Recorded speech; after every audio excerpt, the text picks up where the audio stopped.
Estamos iniciando mais um Sindicato em Ação aqui na TV Urbana, em parceria com o Sindifisco RS. Aqui nós discutimos semanalmente a economia, a política, os rumos do Estado e do país, principalmente nesse momento de crise total e há um ano, pouquinho menos já um ano da eleição presidencial e para todos os governos estaduais e os nossos legislativos. No programa de hoje, nós vamos entrevistar o vice-presidente do Instituto Justiça Fiscal e membro do coletivo de auditores fiscais pela democracia, Dão Real Pereira dos Santos. Dão é um experiente e profundo conhecedor das finanças brasileiras e do sistema de tributos do país. Ele já foi superintendente da 10ª Região Fiscal, aqui no Rio Grande do Sul, cargo conhecido também como xerife da Receita Federal. Boa noite, Dão. Boa noite, Lac, tudo bem? Uma satisfação poder estar conversando contigo. Estou aí à disposição do programa e dos ouvintes, né? Sim, muito obrigado. Como é que se chama agora, Lac? É telespectador ou é internet espectador? Eu acho que às vezes vai para a rádio, vai para o YouTube, vai pelas redes, vai por todos os lugares, né? Hoje todos nós somos multimídia e estamos em casa porque a pandemia, apesar do governo querer que todo mundo tire as máscaras, todo mundo vá para a rua, a pandemia não terminou ainda, ela continua fazendo vítimas e continuará, infelizmente, né, Adão? Sem dúvida. Na verdade, a pandemia, inclusive, ela não vai terminar quando a população estiver toda vacinada, né? Os efeitos da pandemia vão ser muito longos, né? É preciso que a gente repense políticas hoje para tratar as vítimas da Covid. Né? Exatamente. Da Covid vão permanecer. São muitos órfãos, muitas famílias praticamente desorganizadas e muitas pessoas que efetivamente tiveram a felicidade de conseguir se salvar, mas que vão carregar sequelas por muitos anos. Sim, e vítimas também do desemprego e da pobreza, né? Menos, né, para alguns. E esse é o nosso tema de hoje. Alguns, entre eles, é o ministro da Economia, o Paulo Guedes, e o presidente do Banco Central, o Roberto Campos Neto. Né? Os dois foram pegos por um consórcio internacional de jornalistas investigativos que descobriram que os dois, entre outras centenas de políticos, economistas e principalmente empresários, têm dinheiro em paraísos fiscais, fora dos seus países de origem. Mas nos interessa nesse assunto o ministro da Economia, o presidente do Banco Central e os paraísos fiscais. Para começarmos, Dão, o que são os paraísos fiscais e como eles foram criados? Para que eles servem? Bom, paraíso fiscal é um nome falso, né? A gente fala de paraíso fiscal dando uma conotação positiva. Na verdade, é um esconderijo, né? Um paraíso fisco-criminal. É um lugar é um lugar onde se escondem riquezas. Tá certo? Paraíso fiscal serve para isso, para esconder riquezas. Então, as pessoas que têm recursos que não podem aparecer porque são de origem ilícita ou querem pagar menos tributos, né? Elas mandam os seus dinheiros para os esconderijos. Os esconderijos fiscais são países, são jurisdições, a maioria deles são protetorados de países ricos. Então, se a gente pegar, por exemplo, as Ilhas Cayman, Ilhas Virgem Britânicas, Bahamas, a gente vai ver que a maioria deles são tutelados ou pelo Reino Unido, pelos Estados Unidos, né? São grandes países que tutelam alguns locais de refúgio para capitais e para riquezas. Qual é a característica do paraíso fiscal? Bom, ele não tributa a renda. Primeira coisa é isso. Se eu tiver lucro lá no paraíso fiscal, não tem imposto de renda. Isso faz com que, se eu quero não pagar imposto de renda no meu país, eu mando meu dinheiro para lá. E lá eu não vou pagar imposto de renda. A segunda característica, que também é muito importante, é o que se chama de opacidade. É esconderijo mesmo, tu não enxerga quem são os beneficiários das contas que estão lá. Né? Então, é um lugar que protege a Suíça, era um paraíso famoso, né? As pessoas mandavam os dinheiro para as contas numeradas na Suíça. Conta numerada por quê? Porque aquela conta não tem nome, ela tem número. Ou seja, o titular da conta é um número, ninguém sabe quem é esse número, né? E então são dois grandes produtos que o paraíso fiscal vende para os seus clientes: a opacidade, proteção, sigilo total, e o segundo grande benefício é que lá não paga imposto.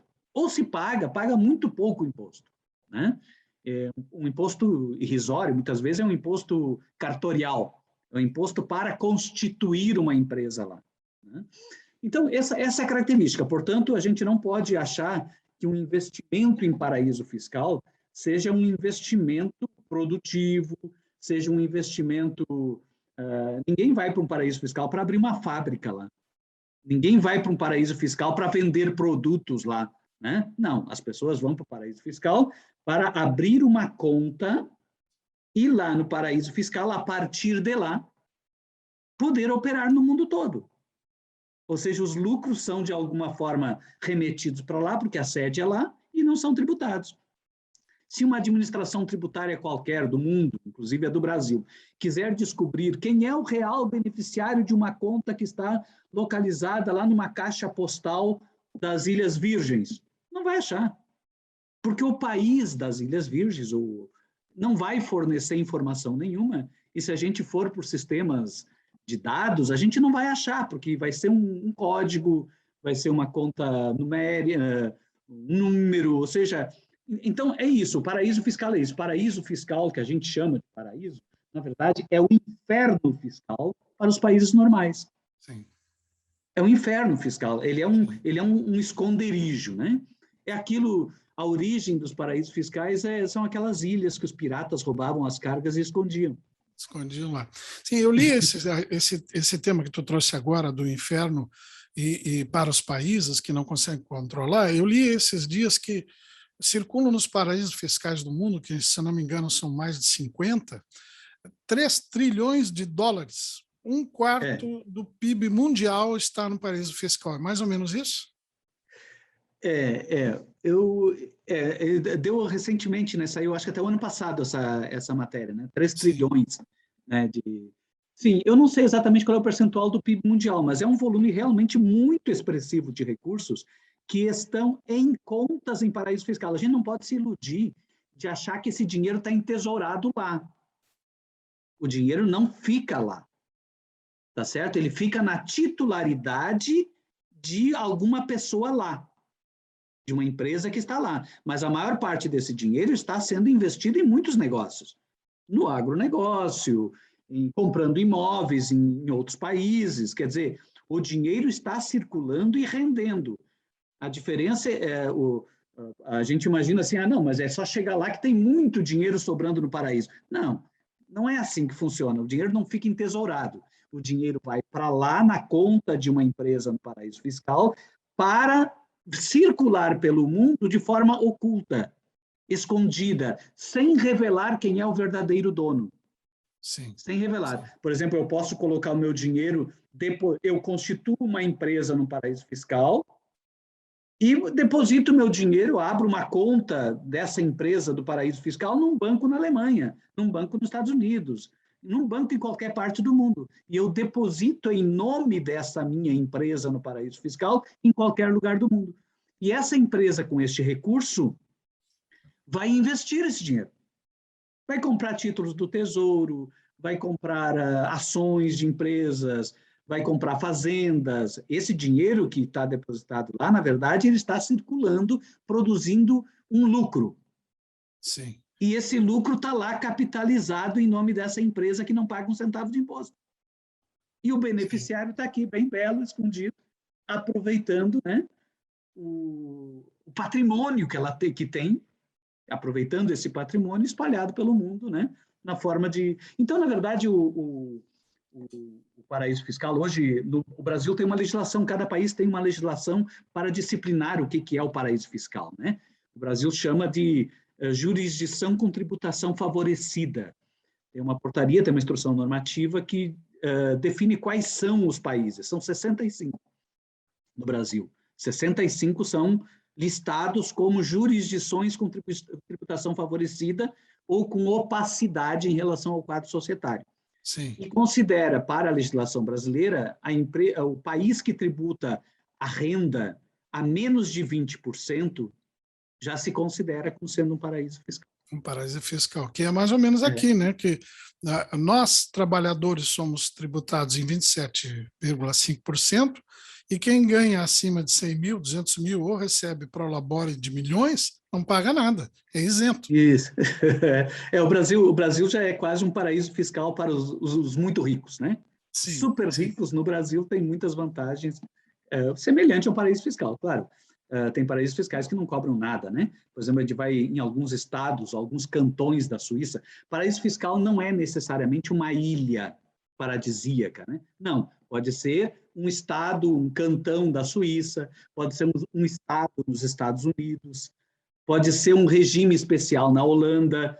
Quer dizer, dentro dos países organizados, a gente tem formas de sociedades que podem se constituir paraísos fiscais, porque concedem regimes privilegiados a determinados investimentos que baixa a tributação. Por exemplo, na Suíça, tem lugares lá, né, que a alíquota do imposto de renda é em torno de 2% a 5%. Né? Então, quer dizer, as pessoas transferirem para a Suíça o lucro é mais vantajoso do que pagar o lucro aqui no Brasil, ainda que a tributação do lucro no Brasil seja baixa. Né? E aí a gente tem, por exemplo, as multinacionais que exportam minério de ferro, por exemplo. Elas vendem minério de ferro para a Suíça, mas elas constituem uma subsidiária. Elas vendem minério de ferro para a China, mas elas constituem uma subsidiária na Suíça para descarregar o lucro lá. Porque ao descarregar o lucro lá, na Suíça, ela vende subfaturado para a Suíça, da Suíça vende pelo preço real para a China, e o lucro, então, fica localizado na Suíça, pagando muito menos imposto do que pagaria no Brasil. Né? Sim, diante do que tu estás expondo, parece muito evidente que os governos nacionais de quase todos os países, mas principalmente nós aqui no Brasil, não há empresário brasileiro dos grandes que não tenha dinheiro fora do país, como agora nós vimos com o Paulo Guedes, né? E o presidente do Banco Central que cuida da moeda, da desvalorização, da valorização da nossa moeda local, tem dinheiro lá no paraíso fiscal e estão lucrando lá. Mas me parece evidente que os governos perdem completamente o controle sobre a produção de riqueza no país, que sai diretamente. Estou certo? É essa uma visão correta? Está certo, está certo, está certo. O paraíso fiscal ele constitui uma brecha de perda de soberania para os países, para os demais países. Os países perdem controle sobre questões financeiras, monetárias, tributárias, inclusive. Veja, muita gente manda dinheiro para paraísos fiscais pelos mais diversos motivos. As pessoas podem enviar, não devem, mas podem. Tá certo? É importante a gente ver o seguinte, a legislação não proíbe, elas podem, não devem por quê? Porque pensando no país, quando eu mando dinheiro para fora, eu estou prejudicando o meu país. Eu podia investir aqui, né? Vou pagar um pouco mais de tributo, mas vou investir aqui, vou gerar emprego, vou aplicar o meu recurso aqui. É por isso que eu digo, não deve. Pessoa que está pensando no país não deveria, né? Mas pode. Agora, tem pessoas que não poderiam. Quem não pode? Ora, quem tem sob a sua responsabilidade a tutela da economia nacional não pode fazer isso.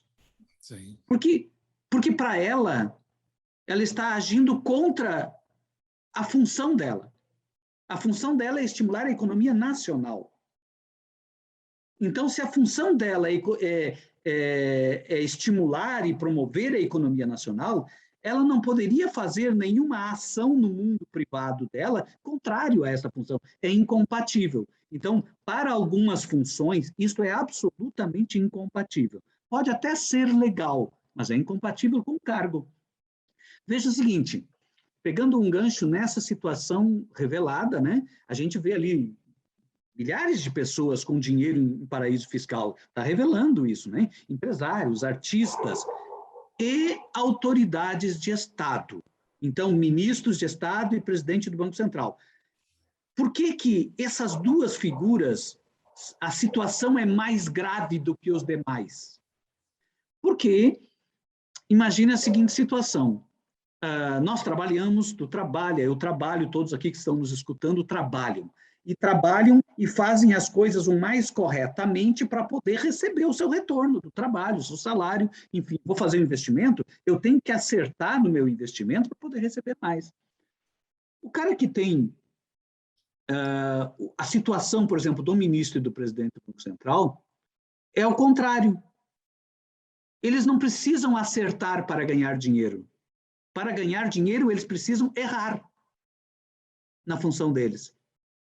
Então, quanto mais bobagem eles fizerem na política monetária e na política econômica, mais eles ganham dinheiro lá fora, com os investimentos. A pessoa ganha do seu erro. Né? Isso, na verdade, é o melhor dos mundos. Né? A pessoa está ali para acertar, mas se ela acertar, ela perde dinheiro. Aí que está a grande incompatibilidade que existe, e é por isso que o Código de Conduta da Alta Administração proíbe que a pessoa tenha investimentos em alguma atividade, seja imobiliária, seja financeira, seja o que for, até mesmo no agronegócio, ela não pode ter investimentos em alguma atividade que possa ser influenciada pela decisão dela como autoridade. Ela não pode, é proibido isso. O código que proíbe isso fala que isso é antiético. Mas eu diria, isso aí não tem nada a ver com ética. Isso tem a ver com absoluta incompatibilidade. É conflito de interesse direto. Direto, né? Então, direto. Alguns jornais hoje, alguns sites já falam que o Centrão, que é composto da extrema-direita até o centro político, né, ele já mostra algum constrangimento com a presença do ministro Paulo Guedes no governo, na liderança do Ministério da Economia, justamente por esse ponto de vista que tu expões, que é a incompatibilidade, a imoralidade de alguém que conduz a economia, a moeda do país, ganhar dinheiro se tudo der errado. Isso é absolutamente inacreditável. Só nesse país onde tudo está sendo destruído é que isso ganha áreas de normalidade, né? Não poderia acontecer. Né? Os governos têm tentado aqui no Brasil, de alguma forma, enfrentar esse problema do paraíso fiscal. Eu me lembro da CC5, né, que era uma norma do Banco Central, acredito, para que os recursos de empresários pudessem sair do país. Depois ela foi modificada através de muitas Sim. denúncias. Não sei se isso está certo. Isso. O controle sobre os fluxos, na verdade, olha só que coisa interessante, até irônico, né, a gente pensar. O governo apresentou um projeto de lei, agora recentemente, que foi o projeto do imposto de renda, e tinha nesse projeto pelo menos 2 artigos extremamente importantes. Até estranho, porque veio do próprio governo, né? 2 artigos extremamente importantes que, de alguma forma, fechavam essas brechas de planejamento tributário via paraísos fiscais. Uma coisa contraditória agora diante do fato dessa revelação, né, das contas offshore do ministro. E são medidas que foram provavelmente não, com certeza, foram produzidas dentro da Receita Federal, medidas extremamente importantes, que é o artigo 6º daquele PL e depois o artigo 17, que obrigava a que esses investimentos, a pessoa física que tivesse investimentos em paraísos fiscais, submetesse à tributação todo final do ano os ganhos obtidos, que atualmente não, só vai tributar quando ele recebe de volta esse dinheiro. Né? Então, essa lei, esses 2 artigos apresentavam 2 medidas antielisivas muito importantes. Essas medidas antielisivas saíram do projeto. O relator simplesmente tirou, o setor econômico, o setor financeiro se mobilizou e o próprio ministro Paulo Guedes apoiou a retirada. Ele disse que tinha coisas ali que ele não tinha percebido no projeto e tal, que era negociável, e retiraram toda a parte do projeto do imposto de renda que poderia fechar estas brechas, foi retirada do projeto. Né? Foi retirada. Inclusive, se deu um tratamento até mais privilegiado a esse tipo de investimento. Um aspecto que aconteceu, por exemplo, em 2020.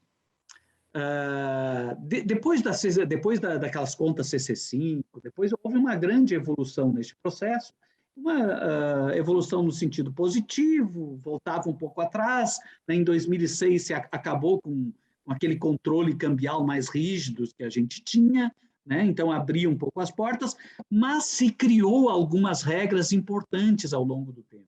E uma das regras que se tinha se criado é que todo investimento no exterior acima de 100 mil tinha que ser declarado, 100 mil reais, precisava ser declarado no Banco Central, obrigatoriamente, tinha que ser prestado conta ao Banco Central.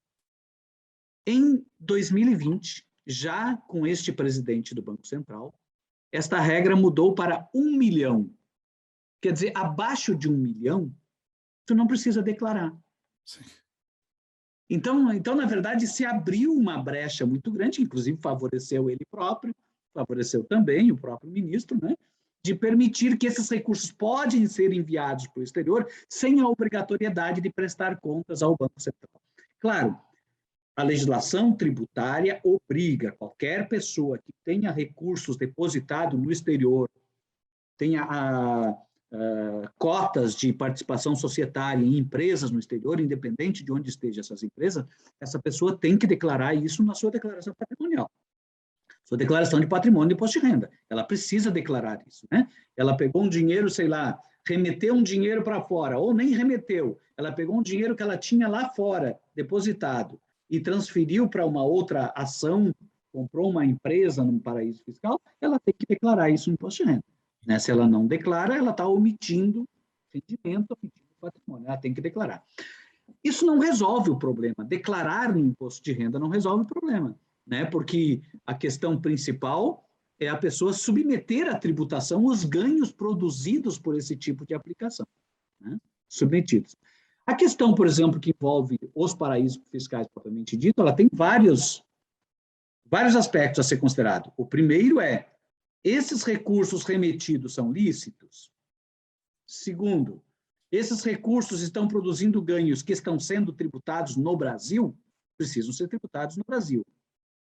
Terceiro, esses recursos investidos no exterior são investidos por pessoa que tenha responsabilidade pública? Né? Eu não sei se tu lembra, tempos atrás, o ex-presidente do Equador, Rafael Correa, sim, ele comprou uma briga importante na ONU, dizendo que era preciso combater os paraísos fiscais, que os países precisavam se organizar para inviabilizar a existência dos paraísos fiscais, né? Ele comprou essa briga. E no Equador, ele promoveu uma consulta popular. E na consulta popular no Equador, ganhou, assim, de grande vantagem, com grande margem, a decisão de que nenhuma pessoa com cargo público, eleito ou não, poderia ter aplicação em contas offshore, em paraíso fiscal. Sim. Ninguém poderia, era proibido. Isso no Equador é proibido. E é provavelmente essa decisão é que vai permitir que o presidente do Equador hoje seja punido, porque ele não poderia. O presidente do Equador é uma das pessoas que tem conta, né, que foi revelado agora, né? Ele não poderia, porque aquela consulta popular tinha orientado, tem disposições legais, inclusive, que é proibido qualquer pessoa, qualquer agente público ter aplicação ou investimento no exterior em contas offshore. Sim. Você está assistindo aqui na TV Urbana ao programa Sindicato em Ação, que é um programa do Sindifisco RS. Nós vamos a um rápido comercial agora, mas antes vamos assistir ao resumo da semana com a jornalista Fabiane Flores. Voltamos em seguida e lembrando o Dão do Velho, Flávio Cavalcante, grande apresentador da televisão lá dos nossos tempos, ele dizia assim, nossos comerciais, por favor. Oi, Lac! Oi, pessoal que está acompanhando o Sindicato em Ação. Vamos conferir agora as notícias da semana. Entidades intensificam ações contra a reforma administrativa. Fenafisco acirra a mobilização contra a PEC 32. Sindicatos de servidores denunciam Guedes à Comissão de Ética Pública. Estados, municípios e governo federal convergem para fechar reforma tributária. Senado apresenta a nova versão de reforma tributária ampla, com apoio de estados e municípios. Guedes fala em estabilizar preço do combustível, mas não cita offshores. Fenafisco pede renúncia de Paulo Guedes e Campos Neto. Atos contra a reforma administrativa ocuparão aeroportos de 6 capitais. Confira estas e outras notícias no site do Sindifisco RS. Eu já vi tanta coisa nessa vida. Nasci em 1928. Um ano depois, estourou a terrível crise de 29. Só que eu sou gaúcho e não me abalo por qualquer coisa. Eu sigo em frente. Depois veio a Revolução de 30, a Segunda Guerra, dezenas de planos econômicos e 8 moedas diferentes. Ao longo desses 90 anos, eu segui firme na minha missão. Inovar sempre para apoiar o desenvolvimento da nossa gente. Eu já vi tanta coisa nessa vida. E é por isso que eu digo, não existe desafio no mundo capaz de dobrar o povo do Rio Grande. Banrisul, 90 anos de uma grande história. O serviço público serve à população. E a reforma administrativa serve para quê? Diminuir 25% da carga horária do servidor público serve para quê? 25% menos médicos, 25% menos professores e 25% menos serviços básicos que você, como cidadão brasileiro, tem por direito. Junte-se ao movimento a serviço do Brasil. Já somos 29 entidades, servidores e servidoras do Ministério Público, do Poder Judiciário e do Fisco de todos os estados do Brasil.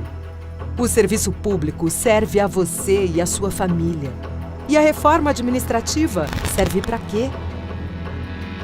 Mais de 9 milhões de processos podem ficar sem solução já em 2021. Mais de 103 mil desses processos são de violência doméstica. E para quê? Os impactos da reforma administrativa e da PEC emergencial podem diminuir a arrecadação em pelo menos 12,5 bilhões de reais. Para quê? A substituição de funções estratégicas por cargos de confiança pode trazer corrupção para dentro do processo eleitoral. Para quê?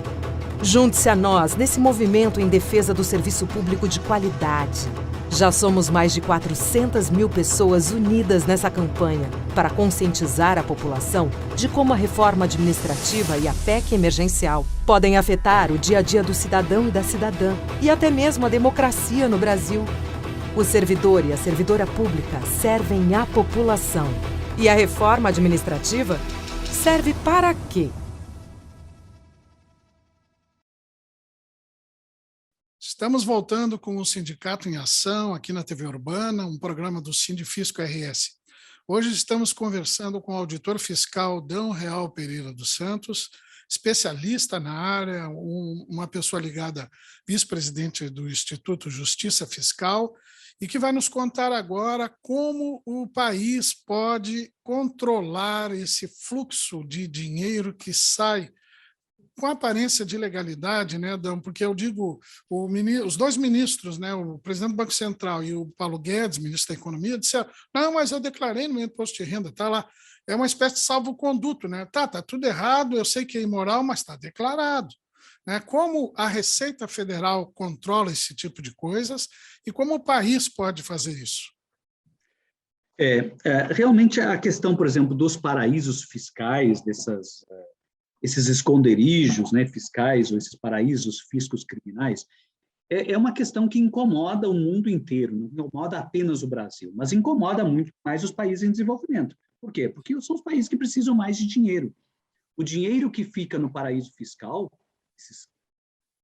metade do PIB, um terço do PIB, sei lá quanto do PIB, é menos PIB no Brasil, é dinheiro lá, não é dinheiro aqui, é dinheiro lá, né? Então, é falta de recursos. Fora isso, tem toda a questão da sonegação. Os países já perceberam isso. A OCDE tem se debruçado muito sobre essa questão de como controlar estes fluxos, como tributar esses fluxos, como neutralizar estes ganhos que os paraísos fiscais oferecem, né? Como fazer isso? Existem algumas alternativas na governança nacional. O que os países podem fazer, né?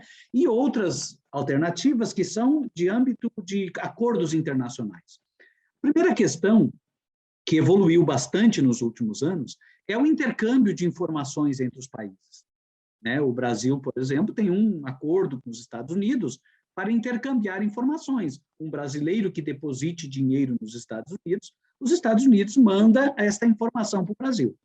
Da mesma forma, um norte-americano que deposite dinheiro no Brasil, o Brasil se obriga a fornecer a informação para os Estados Unidos, para poder rastrear o dinheiro dos seus nacionais. O problema é que o setor econômico ele se organiza para fugir também destas soluções, né? Então, quem deposita o dinheiro nos Estados Unidos já não é mais o brasileiro. É uma empresa de um brasileiro e esta empresa do brasileiro está num paraíso fiscal. Então, quando o Brasil pede a informação para os Estados Unidos, essa informação não aparece. Por quê? Porque a empresa que depositou lá não é uma empresa brasileira, é uma empresa localizada no paraíso fiscal. E Sim. quando a gente pergunta a informação, pede a informação para o paraíso fiscal, lá a legislação nacional daquele país impede de fornecer a informação. Bom, então existem essas brechas. Como é que a gente enfrenta isso no âmbito da governança nacional? Em primeiro lugar, considerar que as operações triangulares com paraísos fiscais são operações anômalas. Ninguém investe em paraíso fiscal numa atividade produtiva normal. Essa é a primeira questão. Se eu mandei dinheiro para o paraíso fiscal, isso é uma operação anômala. Se é uma operação anômala, o Estado Nacional precisa tratar isso de forma diferenciada. Ou seja, tratar de forma diferenciada quer dizer, se eu mandei dinheiro para o paraíso fiscal, eu vou cobrar mais imposto do que se eu mandei dinheiro para um paraíso normal. É uma forma. Outra forma, se eu comprei uma mercadoria de um paraíso fiscal, ora, o paraíso fiscal não produz nada. Eu comprei das Ilhas Cayman o quê? Eu comprei algo que foi produzido na China. Tá certo? Então, o que eu estou comprando do paraíso fiscal provavelmente não é uma operação de compra.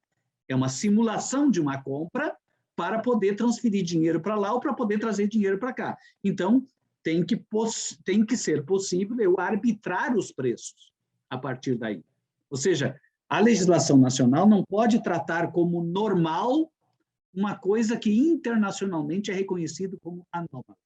As operações em paraísos fiscais são operações anômalas.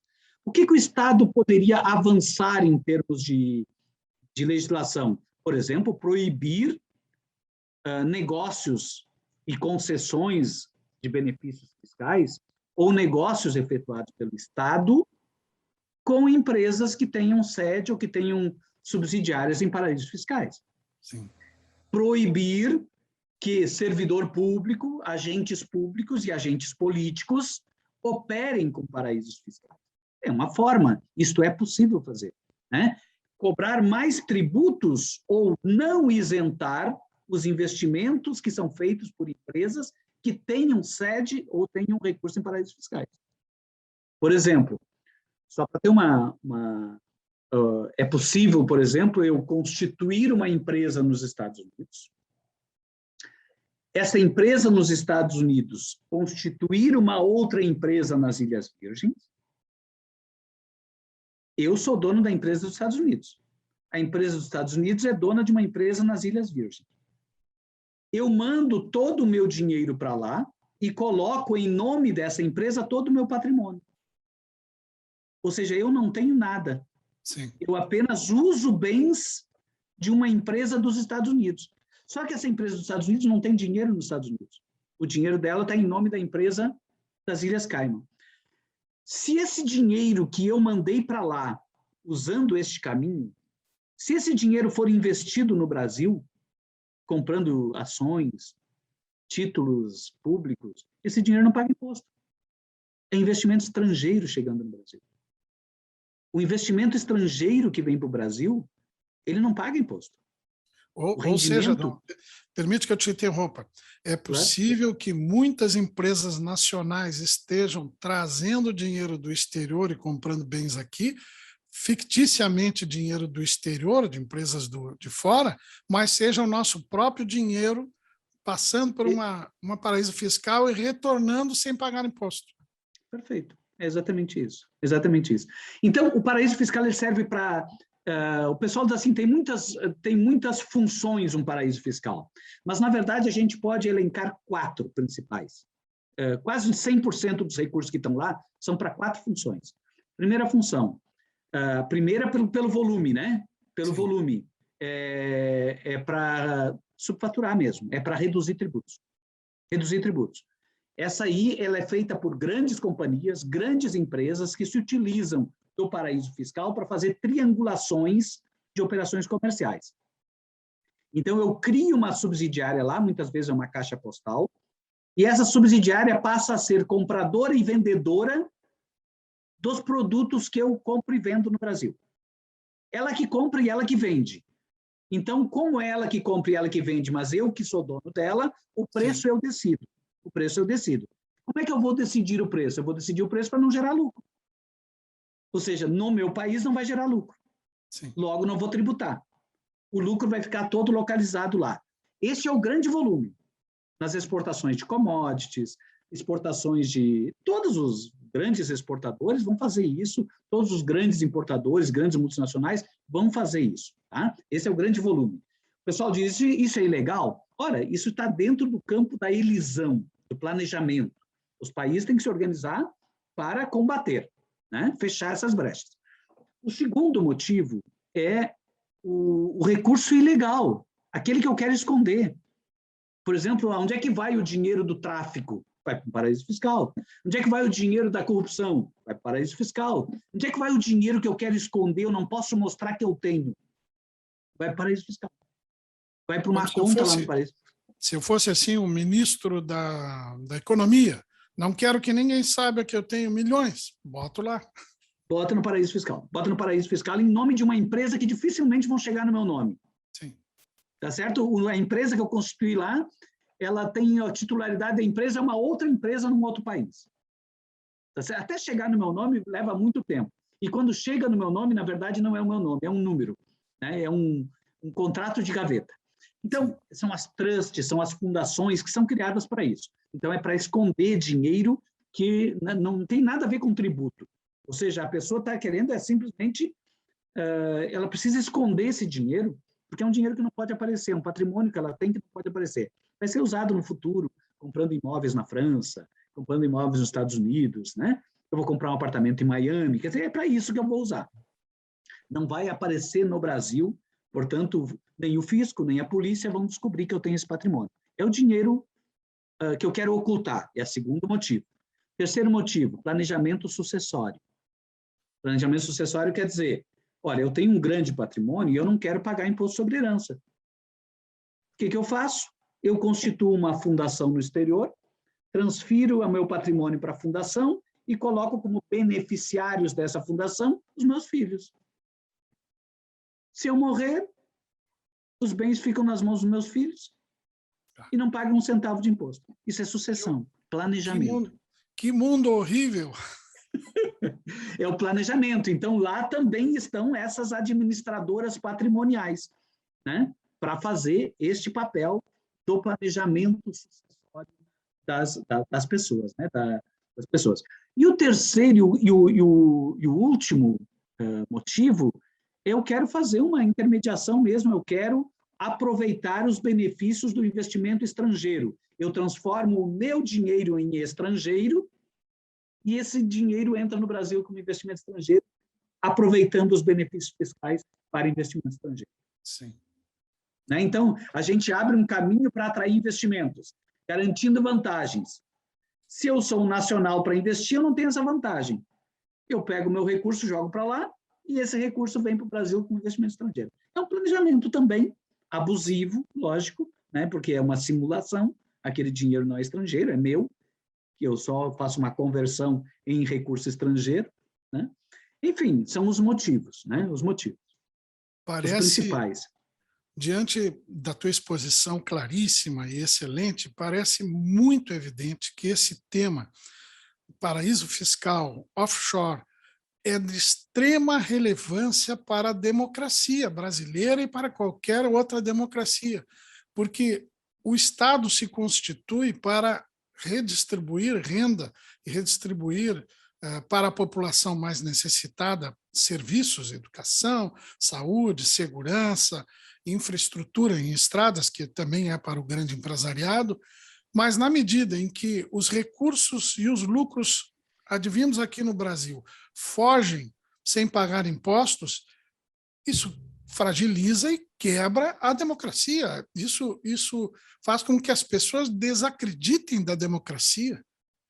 Sim, sem dúvida. E tem um aspecto importante nisso que tu coloca, Laca, que é o que caracteriza um Estado social, né? O Estado social se caracteriza eu tirar recursos dos mais ricos e distribuir na forma de políticas públicas para os mais pobres. Com isso, eu vou diminuindo as desigualdades sociais, né? Eu vou diminuindo. Para eu poder tirar recursos dos mais ricos, eu preciso ter capacidade de alcançar esses recursos. Os mecanismos utilizados principalmente a partir da globalização da economia e a proliferação dos paraísos fiscais, que eles cresceram muito a partir da globalização, fizeram com que os recursos dos mais ricos ficassem meio que a salvo do Estado. Ou seja, a qualquer momento, os mais ricos conseguem usar um planejamento tributário e deslocar os seus recursos, patrimoniais inclusive, para paraísos fiscais. A titularidade para o exterior. E com isso, limita muito a capacidade do Estado para promover as políticas públicas distributivas. Se o Estado quiser manter as políticas públicas, né, no sentido de melhorar a qualidade de vida da população, saúde, previdência, assistência, educação, quiser manter isto, ele vai ter que manter às custas dos mais pobres. O que significa dizer, se eu não consigo tributar os mais ricos, porque os mais ricos fogem, obrigatoriamente eu sou obrigado a tributar os mais pobres. E é por isso que a tributação no Brasil é muito regressiva. É por isso que a gente tributa mais o consumo. Porque nós não temos capacidade ainda de alcançar as riquezas fujonas, as rendas que fogem. Capacidade política, né, de condições, porque o Congresso poderia fazer isso, mas o Congresso é tomado, em sua grande maioria, por empresários, advogados e pessoas que trabalham para esse mercado financeiro. Sem dúvida. Isso, a gente chama disso de mitigação de soberania tributária. Ou seja, a soberania tributária depende de criar capacidade operativa para alcançar essas rendas, ainda que elas fujam. Ainda que elas fujam. Então, a gente pode alcançar essas rendas criando mecanismos legislativos, criando mecanismos legais que tratem esse tipo de operação como anômala e tribute esse tipo de operação de forma mais gravosa. Tribute efetivamente, ou seja, da gente conseguir perceber aonde que está a brecha legal e fechar. Fechar. Houve uma iniciativa recente, eu acabei de falar, o artigo 6º e o artigo 17 do PL 2337 do próprio governo ia fechar essas brechas. E a gente percebe que é nessas brechas legais que permitem fazer com que grande parte das bases tributárias fujam do alcance da tributação do país, que essas brechas são, a maioria delas, relacionadas com a intermediação de um paraíso fiscal. Ou seja, sempre tem um paraíso fiscal no meio do caminho.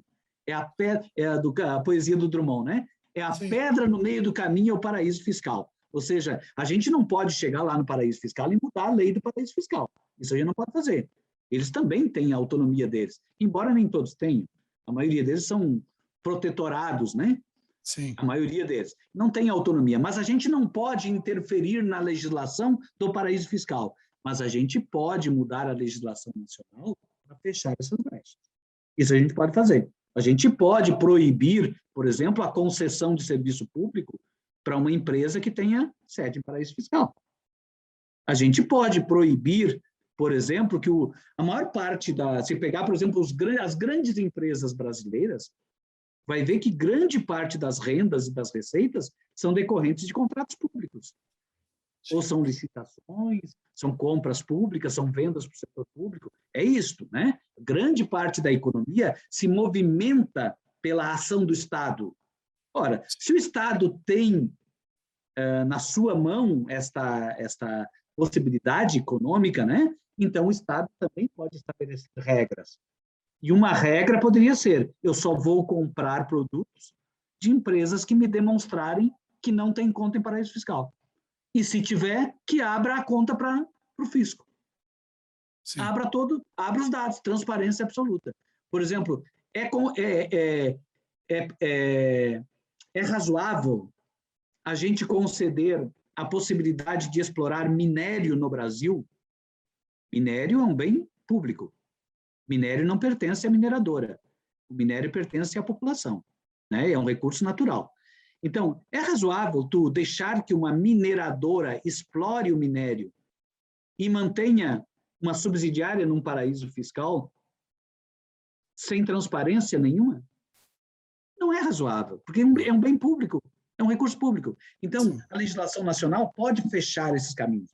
O Equador tentou fechar vários caminhos, né? Infelizmente houve um retrocesso do Equador, né? Depois da saída do Rafael Correa, mas o Equador tentou criar uma legislação nacional que fechava grande parte dessas brechas de saída de recursos, de fuga de capitais. Na verdade, a gente diz fuga de tributo. Não, isso é fuga de PIB. Como fuga de? PIB. PIB. PIB. Nós estamos perdendo riquezas. As riquezas brasileiras. O nosso PIB é maior do que ele é. Se a gente trouxer para o PIB aquilo que está lá depositado nas contas dos paraísos fiscais. Sim, o economista Ladislau Dalmor, ele estimou numa live recente que são 520 bilhões de reais brasileiros no exterior. No exterior. É um absurdo, né? É 10% do PIB, né? Um pouco menos de 10% do PIB. Sim, sim.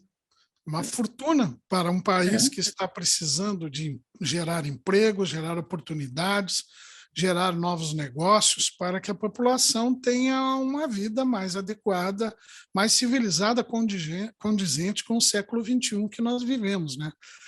Mas não, para nós encerrarmos, então, eu agradeço muito a tua participação, foi excelente, os dados que tu nos trazes, a visão que tu tem da economia, é fantástico o que tu nos agrega de conhecimento para nos mostrar que, olha, o país, se não enfrentar essas questões dentro de outras tantas, mas se não enfrentar o grande capital brasileiro que sai do país, e não criar condições de investimentos aqui, né? Não é facilitação, é condições que esse dinheiro retorne e seja investido aqui, gerando empregos e impostos aqui, né? Nós não vamos conseguir sair do empobrecimento e da pobreza intelectual, inclusive, que nós temos vivido nos últimos 3, 4 anos aí com o governo Temer e o governo Bolsonaro. Então, abro a palavra para ti, para um encerramento, e depois terminamos o nosso programa.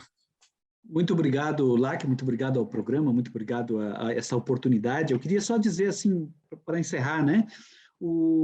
Isso, no fundo, é uma guerra fiscal. A gente tem 2 formas de combater a guerra fiscal. O pessoal que está interessado em manter os paraísos querem que diminua a tributação no Brasil. É preciso diminuir a tributação no Brasil para o dinheiro não sair daqui para o paraíso fiscal. Os que querem manter o estado de bem-estar, que é onde eu me filio, queremos fechar a brecha do paraíso fiscal. Ou seja, eu tenho que dificultar a vida de quem usa o paraíso fiscal e não reduzir a tributação para atrair investimento. Ou seja, o investimento tem que vir para cá porque tem que ser difícil mandar dinheiro para o paraíso fiscal. Não pode ser fácil, né? Então, a gente tem que enfrentar isso, né? A sociedade brasileira precisa recuperar soberania tributária, soberania fiscal, para poder a gente encontrar uma forma, né, de tributar as grandes riquezas, as grandes rendas, independente de onde elas estejam. Se estiver no paraíso fiscal, temos que encontrar uma forma de tributá-las, né? Ou seja, não é a pessoa quer ir para o paraíso fiscal por algum motivo, até vai, não tem problema. Ela não pode ir por motivo tributário, né? O que não pode ir é contra o interesse da sociedade brasileira. né? Se quiser ir por outro motivo, tudo bem. Eu vou para lá, vou levar um investimento para lá, porque eu gosto da ilha, né? Eu quero morar lá na ilha, nas Ilhas Virgens, tudo bem, não há nenhum problema quanto a isso. O que eu não posso é prejudicar a sociedade brasileira por uma decisão de caráter privado individual, né? Enfim, muito obrigado por essa oportunidade. Eu acho que esse é um tema extremamente importante. Ele não vai morrer hoje, ele vai continuar sendo discutido, né? A cada semana deve vir novas notícias aí sobre essas revelações. E o Instituto de Justiça Fiscal está sempre à disposição para o debate, sempre à disposição para ajudar na compreensão e também para colocar as perguntas, né? Nós também não sabemos, a maior parte dos problemas, na verdade, a gente não consegue resolver, a gente consegue apenas, né, perguntar. Sim. Bom, muito obrigado, Dão. Conversamos hoje aqui no nosso programa Sindicato em Ação com Dão Real Pereira dos Santos, do Instituto Justiça Fiscal, que também já foi também o xerifão aqui da Receita Federal no Estado, temida Receita Federal aqui. Muito obrigado, Aldão, e muito obrigado a você que nos acompanhou até aqui na TV Sindifisco, na TV Urbana aqui de Porto Alegre e do Rio Grande do Sul. Muito obrigado pela audiência e nós voltamos a semana que vem com mais um tema econômico, tentando esclarecer por que estamos nesta enrascada aqui no Brasil, sem desenvolvimento, com alto índice de desemprego e com uma pobreza crescente cada vez maior na nossa nação. Muito obrigado, Dão, muito obrigado a você, até a semana que vem.